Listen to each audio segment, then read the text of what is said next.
E, por fim, no final de 2017, começaram a surgir algumas propostas de emprego para mim. Eu sempre gostei muito do que eu fazia na CCE. É um lugar que eu tenho carinho até hoje, muito carinho. Mas já estava há muito tempo lá, 18 anos praticamente. E aí começaram a surgir convites de várias empresas, alguns convites muito bons, e eu com uma dor no coração de sair. Eu sentia que era hora de ir embora, mas não queria aceitar que era hora de ir embora. Então, com muita dor no coração, comecei a receber alguns convites, mas assim, poxa, mas aquele conflito interno, eu tenho que ir, mas ainda gosto daqui. E aí o salário, não vou mentir, era um bom salário que eu tinha na CCE. Eu falei, mas então enrolei, até que surgiu uma proposta que de fato aí não tinha como recusar. E a minha esposa falou assim: bom, se você quiser ficar lá, eu não vou achar nada, pode continuar, mas então aceite que você vai ficar lá. E uma coisa até que depois da segunda parte eu vou mencionar, que tem a ver, é assim, tem horas que você tem que entender como o sistema funciona. Você chegou no seu limite lá. Daqui para frente você vai ter que jogar a regra do sistema como está, se conformar e não reclamar. E é verdade. Tipo, tem vezes na vida que você tem que tentar mudar as coisas, fazer o melhor, crescer, mas também tem que entender o sistema que você está e você saber que naquele sistema, naquele contexto, chegou no limite. Aí é maturidade. Você tem que chegar a um tempo de ter maturidade, parar de reclamar e ter duas atitudes. Ou você sai, ou você aceita que é assim e dá o seu melhor, mesmo sendo assim. O que não dá é para você ficar no lugar, fazendo mais ou menos e reclamando. Então, ou você dá o seu melhor onde você está, ou então, se você acha que não dá mais, você sai. É hora de ir, acabou o ciclo. Então, isso foi o que eu aprendi. E aí veio um convite até diferente, né? Porque como eu estava muito ligado em regulação e em leilões tem um quê de mercado, mas é um evento que você faz e é estático, acontece naquele momento, depois acontece outro, em outro momento. O convite foi até um pouco diferente, foi para eu ser diretor da área de, na verdade, ser diretor e montar uma mesa de trading para a empresa Speak Pacific Hydro, ou SPIC, que é como eles falam lá fora, para construir do zero. Aí a gerente de recursos humanos falou, mas o que eu vou ter lá? Eu perguntei, né? Falei, você vai ter um celular e um computador. É isso que você vai ter. Não tem nada na empresa. A gente comprou uma usina de 7 bilhões. Não temos ninguém ainda. Estamos montando o time todo. A usina vai operar em 6 meses, já vai passar para nós a operação. A gente não tem nada. A gente não tem contrato, não temos de boleta. A gente não sabe como vai comercializar a energia. Você vai chegar lá e vai ter que montar tudo. Aí eu pensei e falei, bom, vamos, né? Pode dar errado, pode, mas se eu não arriscar também. Aí eu pensei, sem arrogância, falei, bom, já estou com alguma experiência no mercado. Se der errado, eu ligo para alguns amigos e vejo se eles conseguem me arrumar alguma coisa, né? Me reempregar, mandar o currículo para algum lugar. Falei, não vai estar tão errado assim. E aí eu aceitei. E aí chegou lá, eu contratei 2 pessoas para começar comigo, hoje somos em 5.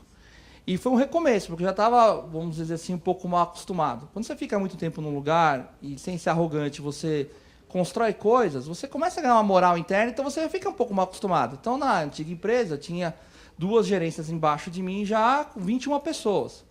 Então, eu estudava as coisas e falava, faz isso, faz aquilo. Numa empresa com 4 pessoas, 5 pessoas na mesa de trading, você faz aquilo. Então, eu tive que voltar a fazer planilha de Excel, hoje eu faço, não tem problema nenhum. Voltar a fazer macro em VBA, voltar a homologar sistema, rodar modelo de preço New Wave Decomp para tentar estimar o preço futuro da energia. Então foi um recomeço. E está sendo muito legal, aprendendo muito. Então, estou aqui hoje, sou diretor de uma área que tem 5 pessoas comigo. Não me arrependo de ter trocado, era um momento. Então, essa é um pouco da minha história profissional, de como eu cheguei até aqui. Então agora lá vai ter minha mini bio, depois se alguém quiser ver meu currículo no detalhe ou quiser perguntar, vocês vão ter acesso, o LinkedIn tem tudo, rede social tem tudo, e tem, vocês conhecem um monte de gente, vocês podem perguntar, vocês conhecem aquele cara lá? Então, não vou dar mais detalhes da carreira, eu acho que agora eu vou passar então para uma parte que eu acho mais legal, que é compartilhar coisas que eu aprendi ao longo do processo, frustrações que eu tive, e que eu acho que isso é mais rico, tendo em vista que nem todo mundo aqui trabalha com energia, né? Então, 3 desafios que eu, ao longo da carreira, eu tive e foi legal passar por eles. Primeiro, recomeçar diversas vezes. Aí você pode falar assim, poxa, você tá brincando que você recomeçou, né? Você já era do setor de energia elétrica, a empresa te deu um cargo bacana, e você está falando que você recomeçar? Estou pegando esse último exemplo, né? Mas ao longo de que estava aqui desde o começo, vocês viram que várias vezes eu tive que voltar, aceitar um cargo menor, sem nenhum problema. Bom, teve pessoas que quando eu falei que eu ia, mas você vai ter quantas pessoas lá? 30, 40? Eu falei, não, vai ser eu e mais 2 no começo, depois mais 2. Mas como assim? Você aqui tem um monte de gente para fazer, você vai voltar, você vai... Eu falei, cara, é a vida, não tem preguiça, vamos fazer. Pode parecer simples, mas para quem é do setor de energia, vou contar uma situação que aconteceu e que eu confesso que aquele dia deu piriri, de medo do que aconteceu, que foi o seguinte. Cheguei na empresa, fui montar toda a política de comercialização. Para quem não é da área, para você comprar e vender energia, tem uma série de regras e, às vezes, os acionistas, para evitar que você faça alguma malandragem, alguma negociação ilegal, você tem que montar uma política de comercialização, uma governança que garanta que você está praticando preços de mercado, que você não está fazendo um negócio melhor com seu amigo do que poderia fazer com outro que pagaria mais. Então, eu tive que escrever esse documento. Teria que ser todo em inglês para depois traduzir para o mandarim, porque o sócio é chinês. E eu tive que, durante 3 semanas, todos os dias, ficar a manhã inteira explicando como é o mercado brasileiro de energia, em inglês, alguém traduzindo para o mandarim. E aí eles me davam input, eu tinha que, no dia à tarde, transformar, alterar para o que eles queriam e discutir de novo. Foi todo esse tempo. Aí, depois desse tempo, eu fui lá, conseguimos, nós, a equipe, aprovar na reunião de conselho de administração do board a política. Estouramos champanhe, todo mundo feliz. Isso foi no dia 22 de março. Aí fomos fechar os detalhes finais para começar a fazer a operação de venda de energia. O preço cai de R$200 para R$40, porque teve uma chuva fortíssima no sul. Imagina você entrar com um lugar que você está 18 anos, acomodado. Não estava acomodado, mas estava tranquilo, né, no zona de conforto. Ninguém ia te mandar embora ali, aparentemente, a não ser que você brigasse com alguém, mas não ia ser mandado embora. E aí você vai para uma empresa que você não conhece ninguém, não tem nenhum amigo, lidou com um povo de uma outra cultura, e aí você vai chegar para ele e falar assim, e aí, vai começar a vender? Não, não vou. Mas por quê? Porque o preço caiu para R$40. Se eu vender agora, a gente vai perder muito dinheiro. Mas como assim caiu para R$40? Caiu. Por que caiu? Isso, isso, isso. Dá para fazer algo? Dá. Se tivesse aprovado a política 1 mês atrás, eu teria vendido mais alto antes de cair, mas agora caiu, é isso. Aí eu tive que convencer o CEO global, e a CEO Brasil entende o negócio, e não tive que convencê-la, ela comprou a ideia, de que a gente tinha que esperar 2 semanas para começar a vender energia, para esperar o preço subir.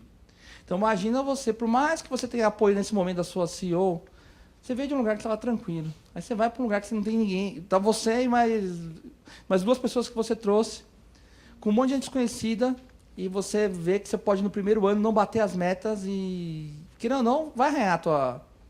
Então, esse foi um exemplo de recomeçar. Então, na vida, por mais que você já tenha um cargo alto, às vezes você vai ter que recomeçar. Então, recomeçar diversas vezes, lógico, não é fazer loucuras. É diferente de ser imprudente. Mas eu recomendo e compartilho que é bom recomeçar. Não seja imprudente. Às vezes as pessoas tomam isso para fazer uma imprudência, uma loucura, uma insanidade. Não é isso que eu estou falando. Lógico, você sempre tem que ter um pouco de loucura na vida, de insanidade, mas um grau controlável que depois dê para você mitigar as besteiras que você veio a fazer. Outra coisa de desafio foi sempre desempenhar funções novas e muitas vezes sem ter com que aprender. Então, ser autodidata é bacana, colhe frutos. Então, hoje em dia isso é comum, é mais comum do que na minha época, porque eu estou com 40, vou fazer 40 anos, estou com 39, então hoje em dia é mais comum as pessoas serem autodidatas, né? Mas eu recomendo fortemente. O aprendizado maior, lógico que você tem que vir numa universidade. Uma universidade, um professor vai te dar teoria, vai te dar método para estudar, mas não é suficiente. Você vai ter que pesquisar e muito por conta própria. E ter senso crítico para separar o joio do trigo, ou seja, o que é bom e o que é ruim para poder você crescer. Então, não tema de desempenhar uma função nova que você nunca fez e sempre estude muito, mesmo que não tenha ninguém para ensinar para você, estude mesmo assim. como eu comentei no começo, eu comecei a estudar livros de programação em inglês ainda, algumas coisas, quando na época não tinha internet. Então, hoje tem internet, tem YouTube, de fato. Estude e nunca pare de estudar. E o terceiro desafio, que eu acabei nem comentando tanto ao longo da trajetória profissional, é a questão de tomar decisões difíceis e impopulares. Para você crescer na carreira, você vai ter que tomar decisão difícil e impopular. E, às vezes, você vai ter que desagradar, inclusive, o seu chefe. Só que há formas e formas de desagradar o seu chefe. Garanto a vocês, porque eu ainda sou subordinado a alguém, já fui muitos degraus abaixo da escala que eu tenho hoje. Já tive equipe grande, hoje tenho equipe pequena, então já fui desagradado pelo meu subordinado. E nunca, quando alguém me disse uma notícia desagradável, se a pessoa soube como falar, nunca fiquei pé da vida. Então tem que ter o jeito de falar e tem que ter a forma de falar e ser a diferença entre ser assertivo e ser grosseiro. E a diferença também em ser honesto e ser consistente no que você está falando. Então, normalmente, se o teu superior for uma pessoa de bom... Não vou falar bom lido, mas uma pessoa de bom senso, um bom chefe vai conseguir entender, um bom líder vai conseguir entender quando o subordinado fala alguma coisa que o desagrade, mas é o que ele precisa ouvir. Então, eu tive pessoas que eram inapropriadas, que eram grosseiras, mas eu tive muitos subordinados que são meus amigos até hoje. Até alguns estão muito engraçados. Eu saio da CCE, alguns mandam um WhatsApp, e aí, boss? E aí, chefe? Eu não sou mais teu chefe. Tipo, não sou teu boss. Aí ele brinca, não, você sempre será. E virou amigo, a gente vai almoçar, faz happy hour. Mas tomar decisão difícil e importante e impopular. Ser muito franco é um desafio, porque a nossa cultura, ela gosta do agrado. Vai contra a lógica do homem cordial latino-americano, ele ser assertivo e falar o que tem que falar. Mas vai por mim. Tem horas que você vai ter que dizer o que tem que ser dito. A questão é como dizer, ser educado, mas ser assertivo. Então, isso é um desafio que foi que eu tive que tomar, especialmente, hoje até menos, mas na antiga casa eu tinha que ter muito cuidado porque eu lidava com muita gente de meio político. Então, você tem que falar coisa dura, mas também você não pode ser grosseiro, porque ele pode te decapitar na sequência, porque se você ofendê-lo. Então, isso foi uma coisa que a vida acabou me ensinando e é uma recomendação, um compartilhar que eu faço hoje com vocês, toma decisão difícil, impopular, fala o que tem que falar, sempre de uma forma cuidadosa, mas sempre diga o que tem que ser dito. 5 lições que eu gostaria de compartilhar. Seja soft com as pessoas e play hard com os problemas. As pessoas confundem a agressividade do trabalho com ser agressivo com as pessoas. Então você tem que sempre seja soft com as pessoas. E para ser soft com pessoas, você tem que gostar de pessoas. Eu sou uma pessoa, eu brinco que tem o hardware, o software e o peopleware. Então, goste de peopleware. E a maioria das vezes, quando a empresa tem problemas, o problema está no peopleware, não está no software nem no hardware. Está no peopleware. Então, a gente até brinca, poxa, não sei o que, peopleware. Né? Então, assim, tem que gostar de pessoas. Então, seja soft com as pessoas e play hard com os problemas. Eu tive uma situação que, para mim, isso foi algo que eu aprendi e foi tão feedback que me deixou muito feliz. Teve uma vez eu contratei um jovem. Ele era muito inteligente e fazia mestrado em matemática. Não tinha experiência em energia, mas era muito inteligente e a gente contratou ele como analista júnior para aprender sobre energia. E ele foi indicação na época da vice-presidente da empresa. Eu contratei não porque foi a vice-presidente, passou pelo processo seletivo e eu contratei. Aí, deu um mês, nada da pessoa entregar. Ela não conseguia entregar, ela era muito boa academicamente para discutir a teoria, mas não conseguia fazer uma planilha. Pedir a planilha demorava 2, 3 dias. E aí mudou de função a pessoa e nada. E eu falei, bom, não vai ter jeito, vou ter que demitir. E aí, conversamos, demos feedback, 2, 3, aí chegou uma hora, fulano, infelizmente, não vai dar, dói o coração, mas eu vou ter que te demitir. Aí ele compreendeu tudo, falou, poxa, eu fico chateado porque eu queria ter ido bem, tarará. Entendi, acho que eu tenho que ficar na academia mesmo. Até aí, ok. A demissão como outra qualquer, acontece tudo. Depois de uma semana, a vice-presidente me chama na sala dela. Alexandre, eu queria falar com você sobre a pessoa lá, fulano, que demitiu. Eu falei, puxa, eu vou tomar uma bronca, né? Vai que é algum amigo do amigo dela, não sei. Não, eu queria te parabenizar, porque você foi um exemplo de como demitir uma pessoa. Porque ele me mandou um e-mail agradecendo a oportunidade, dizendo que você e a equipe foi muito legal com ele, que a culpa foi dele de ser demitido.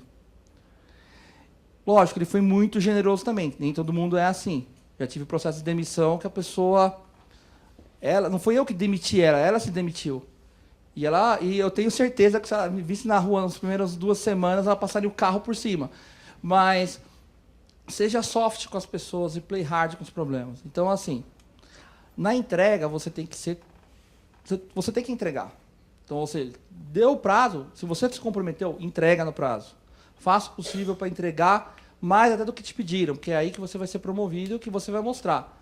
Não espere para fazer o que o outro cargo pede e assim, se eu for promovido, eu vou fazer. Não, faça já antes, entregue antes, porque aí você vai ser promovido. Você ganha o cargo quando você mostra que a sua cadeira já não te comporta mais. Então, assim, quando a pessoa fala, pô, essa cadeira está pequena para ele ou para ela. Então, seja soft com pessoas e play hard com problemas. Isso foi uma lição que eu aprendi. E eu vejo que a maioria dos grandes líderes, quando você conversa, eu estava até almoçando hoje com um dono de uma comercializadora, ele falou exatamente isso. Ele é uma pessoa super doce, mas super agressivo na entrega.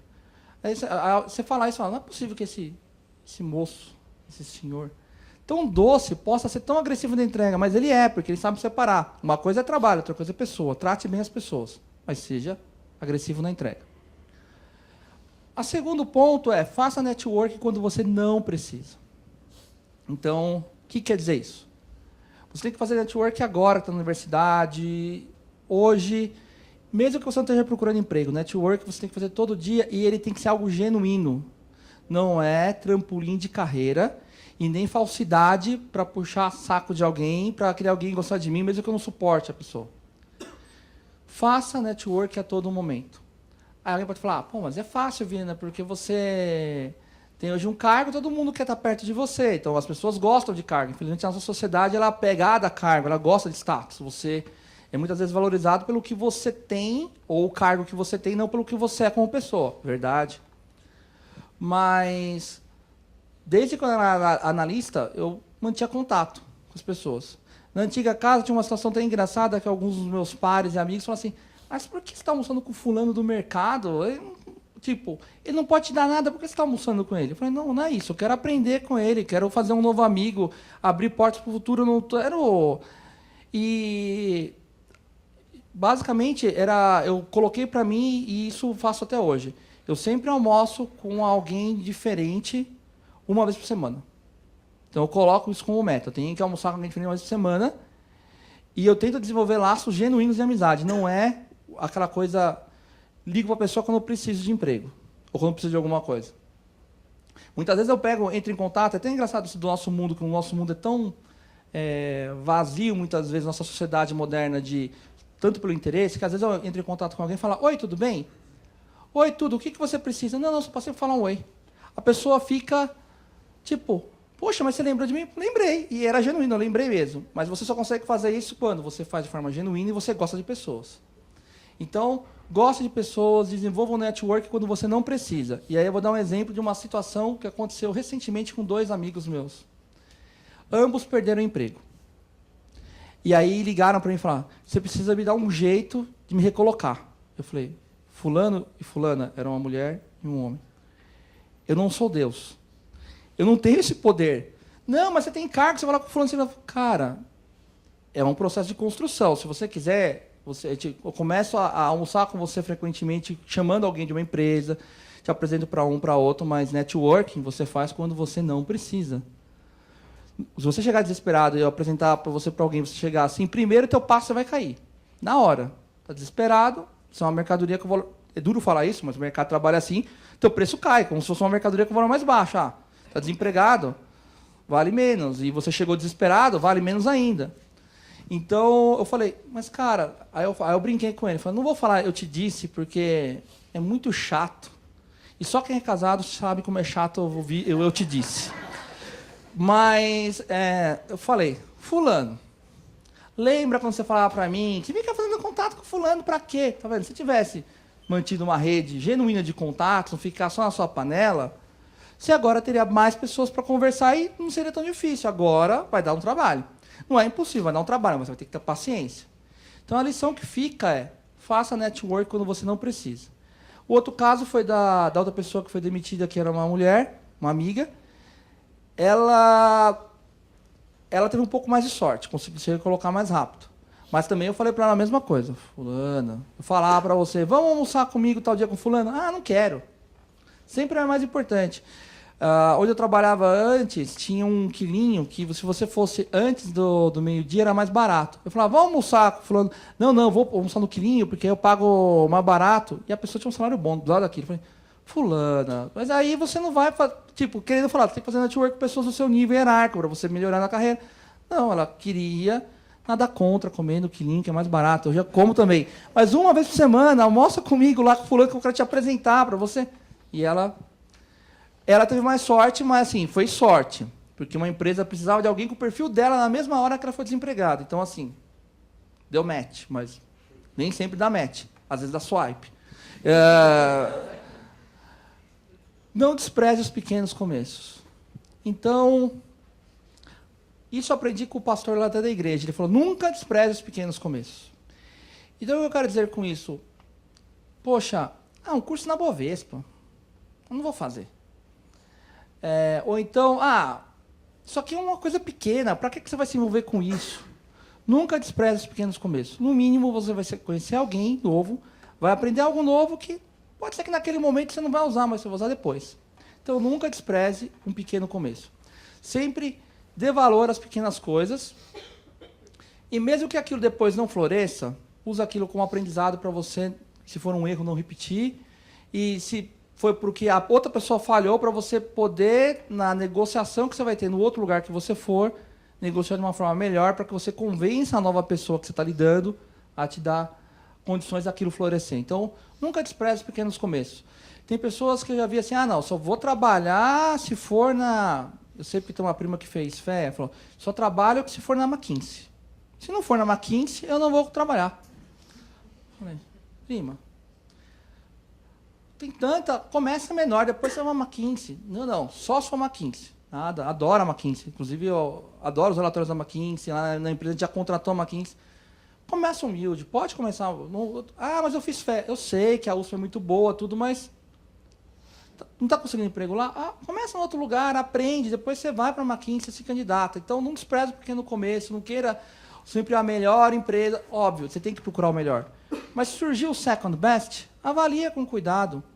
Eu tenho um exemplo que eu gosto muito, não sei se todos aqui conhecem, já ouviram falar do Jack Welch. É mais na minha época, ele foi um grande executivo dos anos 90, que transformou a General Electric de uma empresa quase falida, uma empresa número 1 de valor de capital. Hoje, infelizmente, a GE está de novo numa situação ruim. Ele saiu em 2001, acho. E ele falava, ele fazia engenharia em Harvard, se não me engano era Harvard. E ele era um aluno, fazia engenharia química. E ele era um aluno, ele admitiu. Ele era o 15º da sala. E nos Estados Unidos, é muito forte a questão da competição por nota na engenharia, em todos os cursos. E as empresas chegam para o professor da cadeira e falam, eu quero o teu aluno número 1 em tal matéria. Ele chegou à seguinte conclusão, ele estava no 3º ano e não arrumava emprego bom. Falou, eu aqui em Harvard, eu sou o 15º, 17º da turma, eu não vou conseguir ser o primeiro. Ele teve maturidade para reconhecer, eu sou inteligente, mas não ao ponto, entrei em Harvard, tem que ter um nível bacana, como entrar aqui na USP, mas eu não vou conseguir ser o número 1 da minha turma, eu vou ser sempre o 15º, 16º. Então ele falou, bom, eu vou procurar uma faculdade de segunda linha, mas ainda boa, que eu venha ser o primeiro da turma. Isso soa meio maluco, ele fez isso. E aí ele foi rapidamente contratado. E aí depois, lógico, a vida dele tem uma longa carreira profissional e ele virou o CEO durante 20 anos da maior empresa em valor de capital do mundo, durante muito tempo. E aí ele falava algumas coisas que eu tomei para minha carreira num dos livros dele, que era isso. é meio duro isso, novamente, é play hard com problema, soft com pessoas. Todo mundo tem um talento, um dom. Todos nós aqui temos uma coisa que você faz melhor, que você faz com facilidade. O fulano fala, nossa, mas você fez isso de uma forma tão natural. E outras coisas a gente pena para fazer. Todos nós temos isso. Então, a recomendação que ele dava e que eu tomei para a minha vida é: identifique aquilo que você faz de melhor e tente ser o número 1, número 2, número 3 na área. Se não é, largue, vai para uma outra coisa que você venha ser o número 1, número 2, número 3 naquela área. Ou seja, tenta fazer algo com excelência. Porque hoje, infelizmente, tem muito profissional que sabe de tudo, mas não sabe de nada. Então, tem que ter visão generalista, óbvio, mas você tem que ser muito bom em alguma coisa. Você tem que saber um pouco de tudo para poder navegar no mundo corporativo, mas você tem que ser reconhecido. Não, fulano é bom nisso. Logicamente, tem o número 1 de Harvard e da USP, que é bom em 15 coisas ao mesmo tempo. Vão ter. Mas a maioria das pessoas não são assim. A maioria das pessoas vão ser muito boa em uma ou duas coisas e no resto vai ser ok. E ok com isso. Mas identifique que você é muito bom e nisso você deve investir. Então, essa é outra coisa, junto com não desprezar esse pequeno começo. E aí, o quarto, acabei falando já, né, que descubro que é bom e vai até a perfeição. Então, ou seja, nunca se contente em ser ok naquilo que você sabe que você pode ser muito bom. Então, se esforce, se esmere. E também, acho que já acabei comentando, entenda como o sistema funciona e atue para atingir o core, mas sem violar seus valores. Se não, procure outro sistema. Então, foi o caso da minha experiência de mudar de emprego, e nada contra a minha antiga casa, que eu adoro eles, tenho amigos lá até hoje, converso com eles direto. Se um dia tiver que voltar a trabalhar, vou voltar a trabalhar com o maior prazer. Só que você tem que entender como funciona aquele sistema, aquela empresa, aquele mercado. Tem que fazer o seu melhor sem perder seus valores. E se você vê que chegou no limite, você tem que ir para outro sistema, não adianta. Né? Então, isso é maturidade, saber a hora de partir. E saber a hora de partir também não é fácil. Para a gente ter só mais uns 10 minutinhos, que seria a segunda parte, que de fato é menor, é abrir para vocês perguntarem, ou para aqueles que estiverem com pressa poderem ir. O que eu vejo de tendência, então, no setor elétrico, que é o que eu trabalho, e de carreira. Então, o que a carreira tem e o que o setor elétrico tem. Então, eu vou começar pela carreira e depois falando um pouco do setor elétrico. Na carreira, eu acho assim, que a tendência hoje é que profissionais bem-sucedidos são aqueles que realizam algo importante ou impactante. E isso vai ser mais importante do que o status do cargo. Em algumas empresas, eu acho isso muito legal, principalmente empresas europeias, os cartões de visita não têm mais o cargo. Então, você entrega o cartão de visita, tem o nome da pessoa somente. A gente ainda é muito pegado a cargo. Eu confesso que quando eu chego na empresa e alguém ainda fala, esse nosso diretor de comercialização, eu ainda falo, sou eu, né? Tipo assim, ainda, de vez em quando a questão do cargo, eu falo, mas não se apegue à questão do título e do cargo.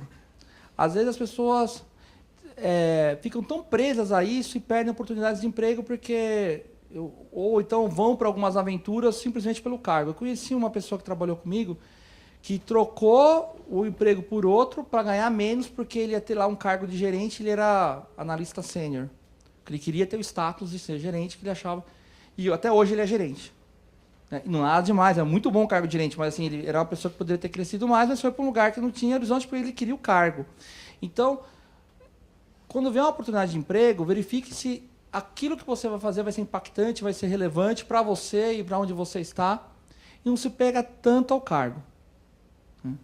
O cargo é importante, lógico, é prova que você está subindo na carreira, mas às vezes vale a pena reduzir cargos, igual eu passei essa experiência na vida duas vezes. Então, algo que eu vejo é que o mundo corporativo, a carreira, vai cada vez mais ser focada em realizações ao invés de títulos. Então, essa é algo que eu entendo como tendência. Não sei se depois as especialistas de recursos humanos e de carreiras concordam comigo, mas essa é a minha forma de enxergar. A segunda tendência que eu vejo do ponto de vista de carreira é que você tem que ter muita solidez no aprendizado de conceito, pois conhecer bem uma ferramenta não será suficiente. Em 5 anos, estaremos usando ferramentas totalmente diferentes. Então, assim, você tem que aprender lógica. Aprender, por exemplo, lógica para poder resolver um problema. Se você for bom em Excel, pode ser que daqui a 5 anos a gente nem use mais Excel.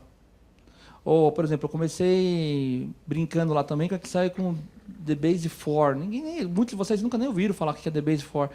Se eu ficasse preso na ferramenta, teria virado um dinossauro, lá para trás, estaria nos anos 90 ainda. Então a ferramenta, ela é relevante, ela é importante, ela aumenta a produtividade, mas seja muito mais focado no conceito. Uma coisa que está acontecendo interessante no mercado de TI, principalmente não no mercado de TI, na verdade, pessoas que usavam uma ferramenta e essa ferramenta tinha um baita valor de mercado e agora vai cair por terra como era quem era especialista em SAP, em SAP. Mas não quem programava, quem sabia mexer no SAP. A minha irmã chegou a ganhar horrores e um prêmio de salário acima da média porque ela era muito boa no SAP. Sabia os comandos de cabeça e tudo mais. O novo SAP S/4HANA, o meu sobrinho de 7 anos consegue fazer os comandos. Então vai demandar que ele conheça o negócio, não mais a ferramenta. Então pessoas que ficaram presas à ferramenta, do dia para a noite vão perder seus empregos. Obviamente que é muito bom você saber a ferramenta, mas você tem que saber muito mais o conceito do que a ferramenta.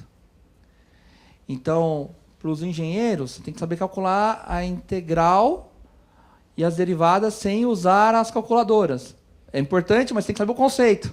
Obviamente, no dia a dia você vai usar a calculadora, mas você tem que saber o conceito, porque essa calculadora pode deixar de existir. Como também os financistas têm que se desapegar da 12C e saber fazer o conceito do que está por trás. Então, o que eu quero dizer é o seguinte, ferramenta é importante, mas elas vão mudar muito rapidamente. Eu lembro que em 2004, a primeira vez que eu vi o protótipo do iPhone, eu falei, mentira que isso existe. Hoje, meu sobrinho de 3 anos brinca com aquilo lá, uma facilidade. E em 2003 para 2004, quando eu vi aquela primeira vez, eu falei, não, isso aqui é coisa de ficção científica, não é possível que eu pego a telinha e amplio assim com o dedo. E olha que eu já cresci numa geração com computadores. Então, as ferramentas mudam muito rápido. Então, a ferramenta vai mudar. Então, uma tendência de carreira é você ter que ser bom no conceito, saber o que você faz e aprender a usar a ferramenta. Se você for especialista na ferramenta, você corre riscos. E 3, habilidades sociais serão cada vez mais requeridas em um ambiente de trabalho global e diverso. As pessoas são contratadas pela técnica e demitidas pelo comportamento. Geralmente é assim. Você contrata alguém porque ele é muito bom em algo e demite porque ele briga com alguém. Porque ele dá trabalho. Eu já tive situações que tinha uma pessoa na equipe, era um gênio. Tudo que você pedia para ele de primeira, ele já entendia, já fazia. Você estava pensando, falou metade, já entendeu, já te entregava. Mas arrumava confusão com todo mundo, era um inferno. Tudo que era reunião, você depois tinha que ir lá para parar as arestas e pedir desculpas e resolver. Aí o ápice foi um dia que ele chegou, tinha comprado um carro novo, chegou no estacionamento da empresa, e aí ele queria estacionar, o carro não deixava a manobrista levar, porque estava com medo que o cara ia ralar, ia entrar no carro, não sei o quê. E o cara falou que não podia. Ele simplesmente desligou o carro, saiu com a chave, deixou o carro no bem estacionamento e ninguém conseguia entrar e sair do prédio. Aí eu tive que descer, negociar com o síndico do prédio, a empresa ia tomar multa. Gerou um transtorno do diabo. Aí foi a gota d'água. Falei, não dá, você pode ser muito inteligente, mas não dá, não vai rolar. Então, assim, habilidades sociais vão ser cada vez mais requeridas. Lógico, eu fui no extremo, né, da pessoa sem nenhum tipo de trato ou lido. Mas, assim, cada vez mais não basta você ser o melhor, que melhor escreve, o que melhor faz aquele tipo de cálculo ou serviço ou trabalho. Você também tem que ser bom com pessoas. Então, tanto é que hoje, nessa apresentação, eu poderia cair na tendência, que seria uma bola de segurança muito mais fácil para mim, vim aqui com um monte de coisa técnica. Falar de separação de lastro de energia para quem é do setor de energia elétrica, falar de mercado, spot, PLD, nem toquei nesses assuntos. Porque eu entendo que isso é relevante, mas se você souber entender pessoas, entender conceitos, isso é mais fácil. O difícil é você conseguir entender pessoas, entender conceitos. Tanto é que os profissionais mais valorizados hoje em dia são bons negociadores. E bons negociadores entendem de pessoas. Então, entenda pessoas, goste de pessoas, Eu recomendaria para todo profissional, se eu pudesse, que lesse alguns livros de psicologia, de algumas áreas.